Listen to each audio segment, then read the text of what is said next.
Hi everyone, this is Dennis with a great new product. My friend Greg has developed 123 Ready TV. It is an app for Windows and Android devices such as the Kindle or smartphones or laptops. Actually, I have it on my Kindle and I watch it every night. I watch TV series that I haven't seen before or I want to just see now, or movies and even sporting events. It's only $19.99 and an instant download. You need to go to oldtimeradiodvd.com and see this amazing new program. It is a perfect gift for only $19.99. So go to oldtimeradiodvd.com today and order. This could be the best gift that you've ever given to anyone. oldtimeradiodvd.com today. Get your instant download and start enjoying. You'll be glad you did at oldtimeradiodvd.com.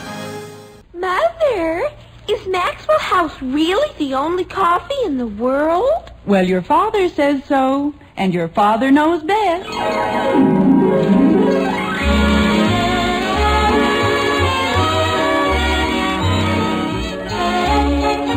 Yes, it's Father Knows Best, transcribed in Hollywood, starring Robert Young as father. A half-hour visit with your neighbors, the Andersons, brought to you by America's favorite coffee, Maxwell House. The coffee that's always good to the last drop.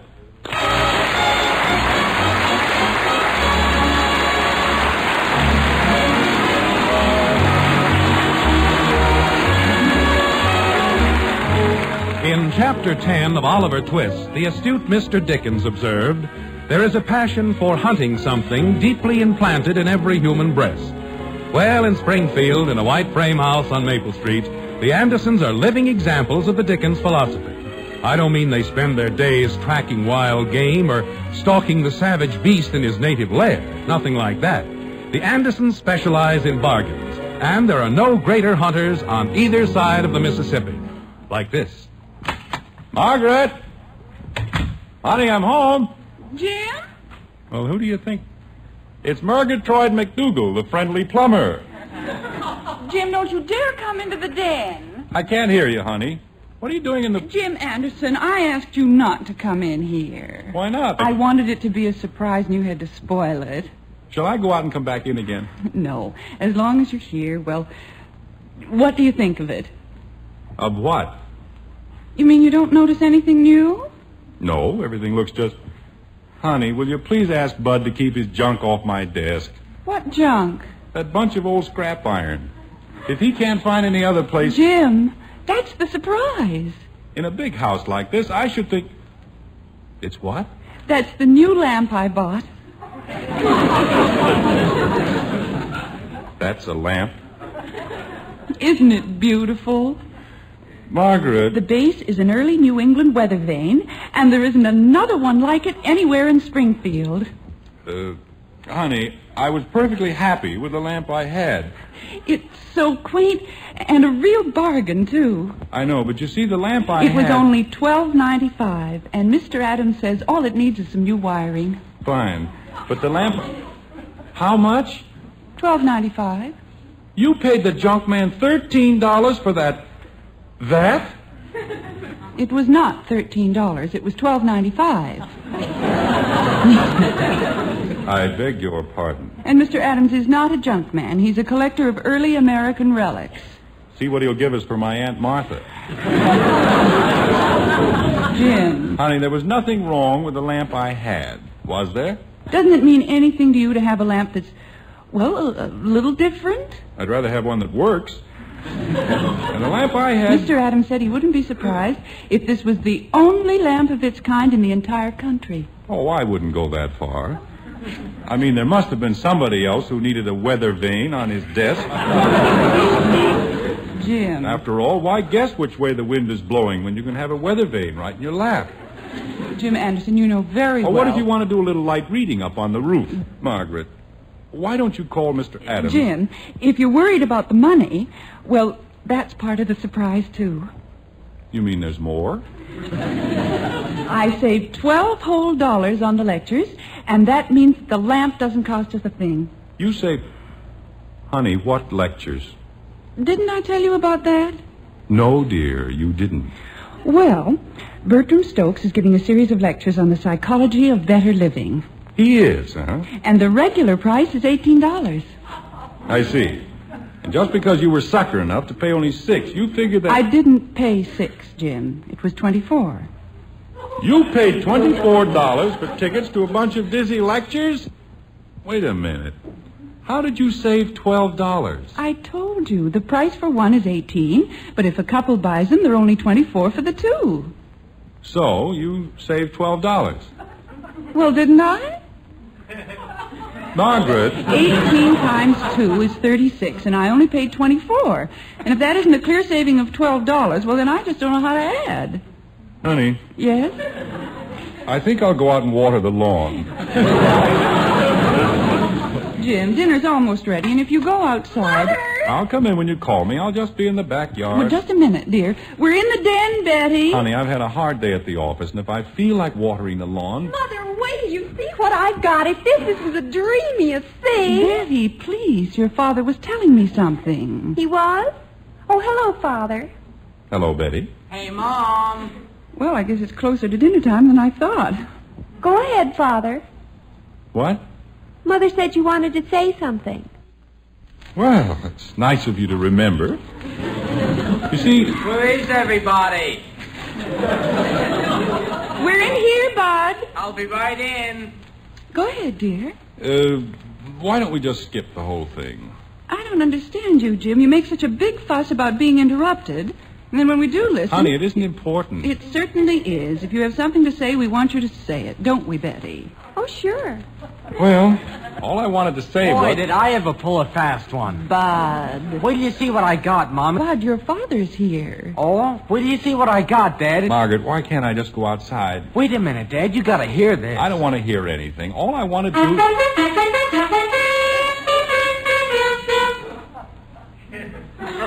What in the name of heaven is that? It's an automobile horn.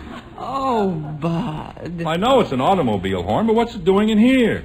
I bought it. If that isn't the silliest thing. What's silly about an automobile horn? You don't have an automobile. I might get one someday. Bud, this will probably amaze you, but automobiles come equipped with horns. Not like this one. Listen. No!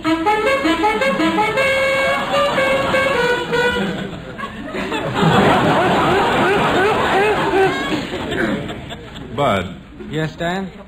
does it always do that? Do what, Dad? Just hang there at the end? Oh, sure. The last note doesn't blow. I see. That's why I got it so cheap. If you think that's cheap, wait till you see my bargain. Margaret. Betty, maybe this isn't quite the time. But look at it, Mother. The Rubaiyat of Omar Khayyam in the original Persian. Willie thought he was pulling a fast one on Just me, a but... second, Bud. Betty, Yes, Father? since when do you know how to read Persian? I don't. Then what good is... As a matter of fact, nobody in Springfield does. That's why I got it for only $3.50. You know, this is a great family. Lamps don't light, horns don't work. It's only one note, Dad. The other 14 worked fine. See? Well, don't push the...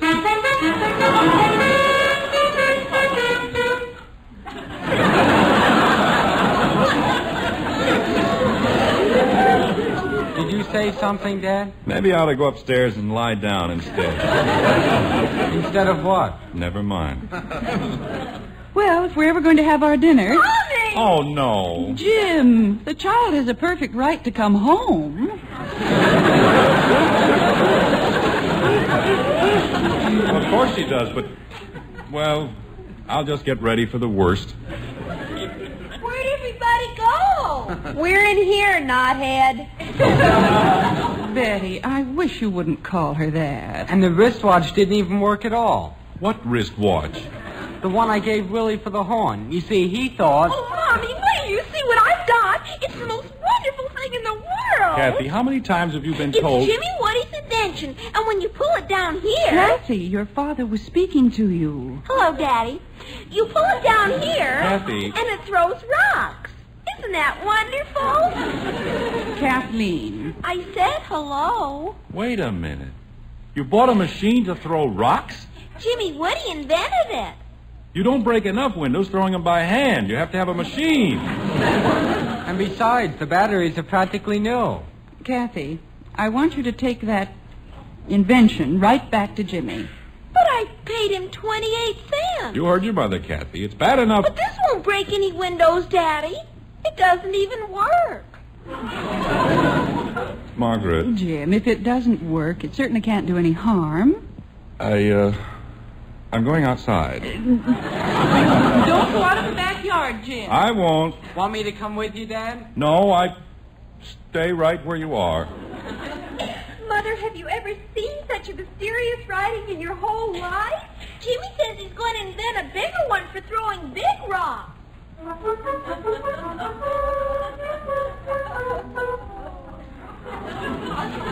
I don't know.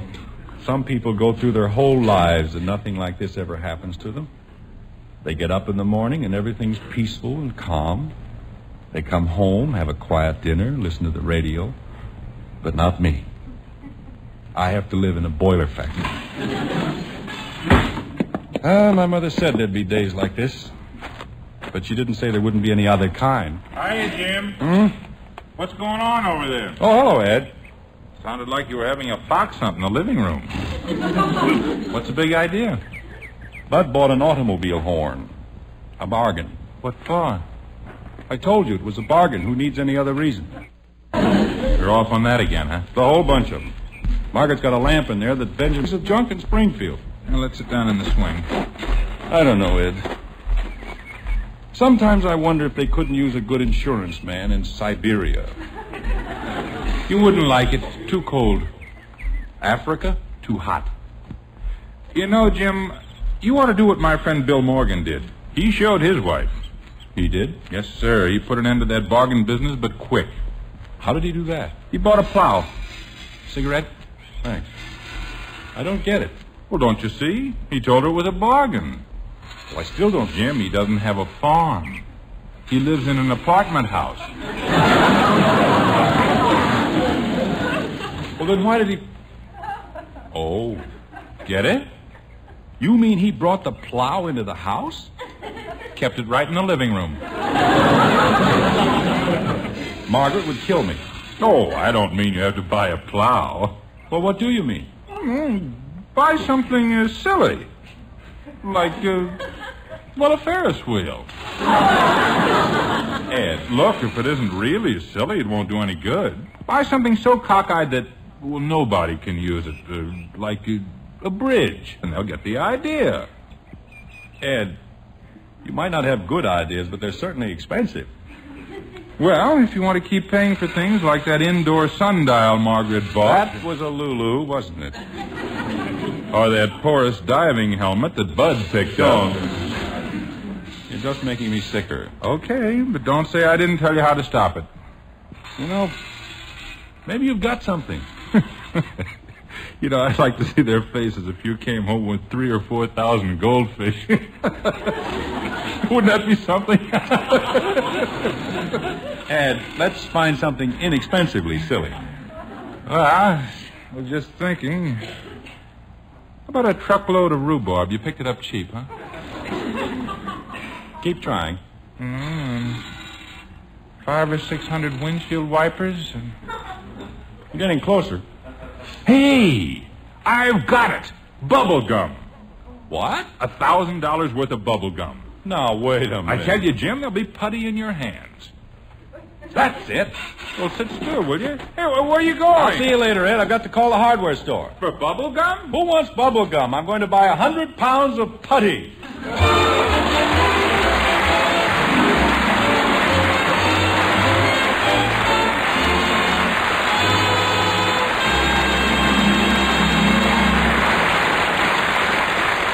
So Father thinks he's going to teach the family a lesson, huh? Well, only time will tell if he's right about that. But ladies, lots of times there's just no question about the head of the house being right. For example, he always knows best about heartwarmingly good coffee. For your husband is the world's greatest coffee expert. Now, we're called experts, too, After all, more families buy our Maxwell House coffee than any other brand. But when the fragrance of coffee you brew brings your husband to the kitchen, why, he's the only expert who counts. And tomorrow, if you'll fill his cup with the hearty goodness of our Maxwell House, we're sure he'll smile his delight and say, Golly, that's great coffee. yes, that's exactly what he'll say. In fact, we'll return your money if he doesn't. You see, no other coffee can give you that same famous good-to-the-last-drop flavor. Flavor that good requires a very special recipe, one that insists on extra choice, rich coffees blended just so. And only Maxwell House has that recipe. No wonder, then, no coffee tastes like Maxwell House. No coffee is made like Maxwell House. So tomorrow, serve your husband the truly superb flavor of Maxwell House. If he doesn't say, best coffee ever, just send us the can, an unused portion, and we'll refund your money. Our address is right on every familiar blue tin. Yes, offer the world's greatest coffee expert the enjoyment of coffee at its best. That's Maxwell House coffee. Always good to the last drop.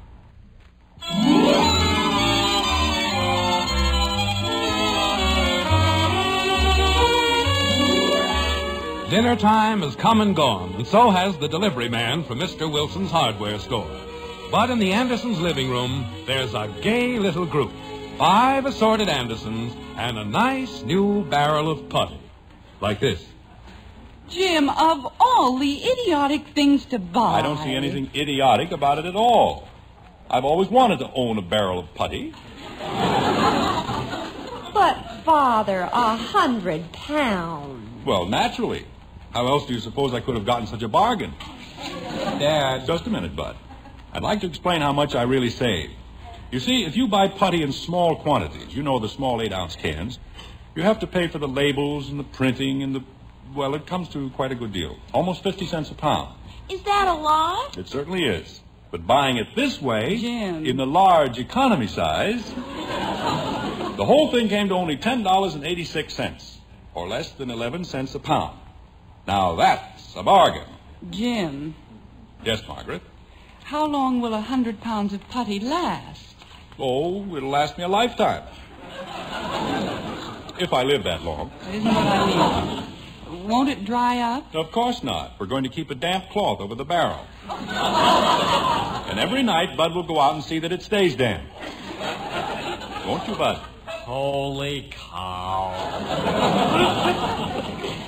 Jim, I don't know what you're trying to prove. I'm not but trying to prove anything. Just that he likes putty. That's it. Why, you have no idea how good I'm going to feel. Walking down the street and hearing people say, there goes Jim Anderson. Boy, does he have putty.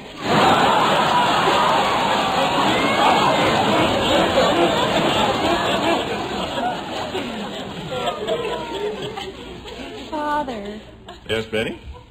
my book only cost $3.50. I didn't say anything about your book, did I? No, If but... you want me to, I'll put the horn in your car. You'll put that horn in my car over my dead body. How about Jimmy's invention? Kathleen, for your information, that is known as a catapult. It is? Yes, and it was invented by a Greek named Archimedes. It was not. Kathy. Well, Jimmy's my friend, and he said he invented it. And I don't care what the other man told Daddy.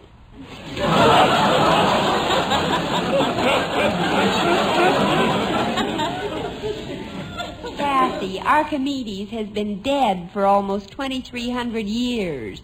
Then how could he invent anything? He had a system. Oh! Jim, I realize that some of the children's things are a little ridiculous, but... Why, Mother! Holy cow, Mom. Even I know a sundial's no good inside the house. It was not a sundial. It was a bird bath. For the living room? Well, naturally, kitten. We have birds flying into our living room all the time. Now, look, Jim. Wait a minute, honey. I'm on your side. After all, we bargain hunters must stick together. Mustn't we? Every single thing I have ever bought has had a sound, practical value. That's what I said. Like those broken records you picked up. Very practical. Only the first couple of inches were broken off, and nobody ever listens to anything but the chorus anyway.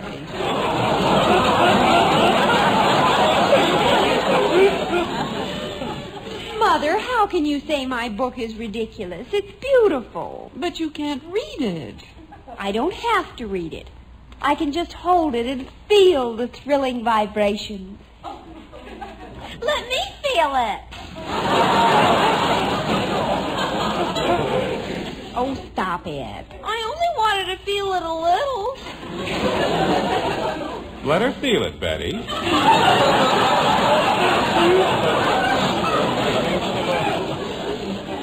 Father, if you think... Just a minute, all of you. Bud, get your horn. What are you going to do with it? We're going to put it on top of your father's putty. A horn on top of the putty? That seems like a logical place for it. Then we're going to get rid of both of them. Holy cow. Go ahead, Bud. I wonder what he'll say now. Holy cow. No imagination. Kathy. Do I have to get rid of my Roth machine? Yes, Angel, you'd better bring it in here. Gee whiz, I never can have anything. Mother. You're going to take your book back tomorrow, aren't you, dear? But, Mother... Aren't you, dear? I suppose so. Jumping creep. All right, Jim. Now are you satisfied? How about that silly-looking lamp? It is not... I'll call Mr. Adams first thing in the morning. Well, now we're getting somewhere. I suppose it's too late to do anything about that junk up in the attic. Jim, if you think I'm going to do one more thing... Okay, honey. As long as you get the general idea. Wait a minute. Hold everything. How about Bertram Stokes? Oh, no, that's altogether different. I'm interested in the psychology of better living. Everyone is. I don't need any lectures to tell me how to live better. I know how to live better. I just can't afford it, that's all. Mr. Stokes explains how to get more enjoyment out of the simple things of life. Things that cost you absolutely nothing. Like what? What? Name one thing you can do today that costs you absolutely nothing. Jim, don't be ridiculous. There are thousands of things. Name one. Well, go ahead. There must be something.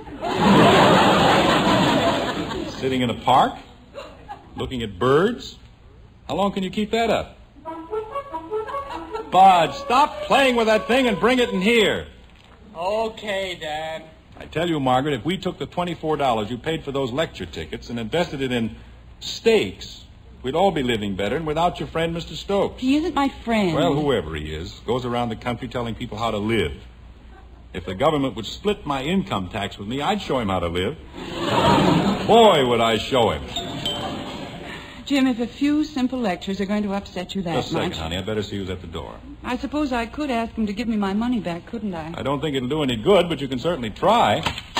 Hello, Mr. Wilson. Mr. Anderson, I hate to disturb you like this, but the most terrible thing has happened. Well, take it easy. It can't be that bad. Just terrible. It's Mr. Wilson, honey. Oh, hello, Mr. Wilson. How are you tonight? Mrs. Anderson, I don't know what to say.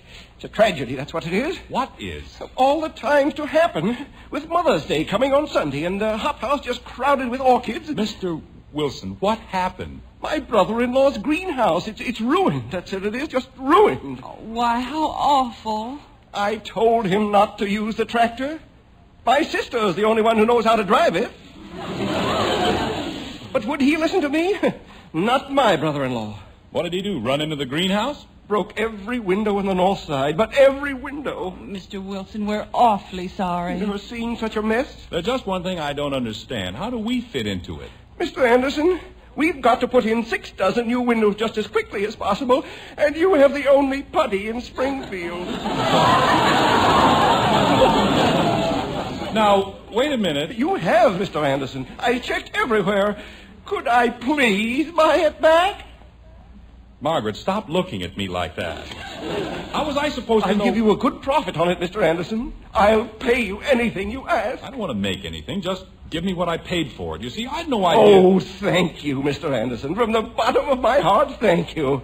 You'll never know how grateful I am. There isn't anything to be grateful about. I had no business buying the putty in the first place. Well, I've got to hurry back to the greenhouse. Don't you want to take the putty? I'll have the truck here for it in 5 minutes. And thank you again, Mr. Anderson. Thank you very much. You're welcome. Well, Margaret. who would ever have thought that 100 pounds of putty would be so valuable? Honey, if I hadn't bought the putty... But you did. I know I did, but it should never have left the hardware store in the first place. You've made Mr. Wilson very happy, and I'm... Do anything. The whole thing was a mistake.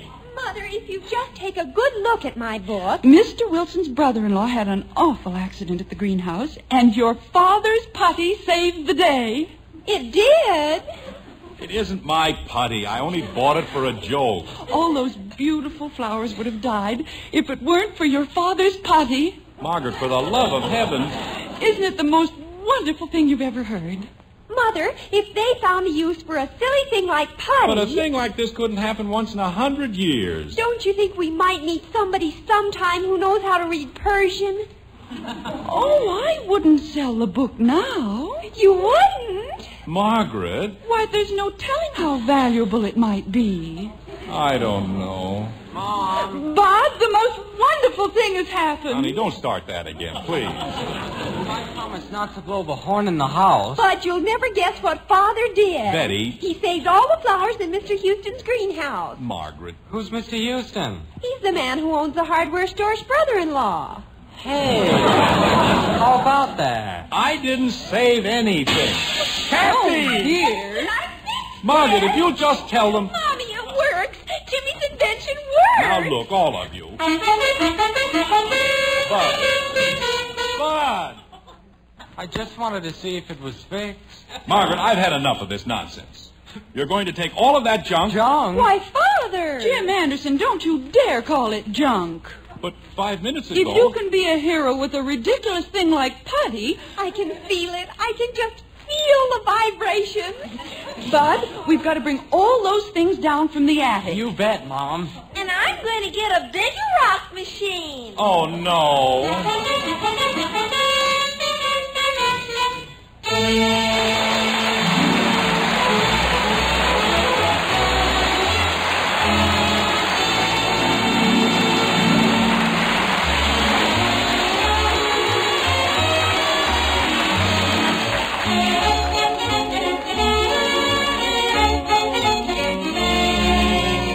You know, ladies, with coffee, flavor and value are really the same thing. Flavor is the reason you buy coffee. So your best value is the coffee with the most in flavor. And at your grocer's, there's one coffee famous above all others for flavor. Our Maxwell House coffee. This weekend, then, take home one of those familiar blue Maxwell House tins with the big white cup and drop. Serve a satisfyingly good cupful to your husband, the world's greatest coffee expert. When he beams and says, "Best coffee ever," you'll know why Maxwell House is America's favorite. Then just count all the truly delicious cups you get from each pound. You'll agree, Maxwell House is today's coffee buy. Yes, for the most in value, in real coffee drinking pleasure. Make your coffee Maxwell House coffee. Always good to the last drop.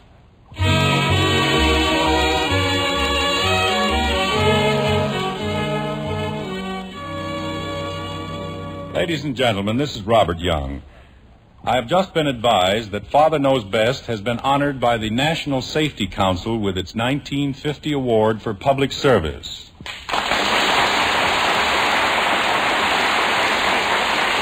On behalf of the entire cast, our writer, and our sponsor, I should like to express our gratitude for this signal honor. And as long as we're on the subject of highway safety, I'd like to speak directly to the more than 3 million youngsters who have signed man-to-man and dad-to-daughter agreements in our Robert Young Good Drivers Club. Spring is here, and the open roads are a great temptation for racing, for joyriding, for downright recklessness. That's why I ask you to re-examine your pledge, to read once more the 8 rules of good driving you promised to obey. You'll do it right now, won't you? That's fine. See you later.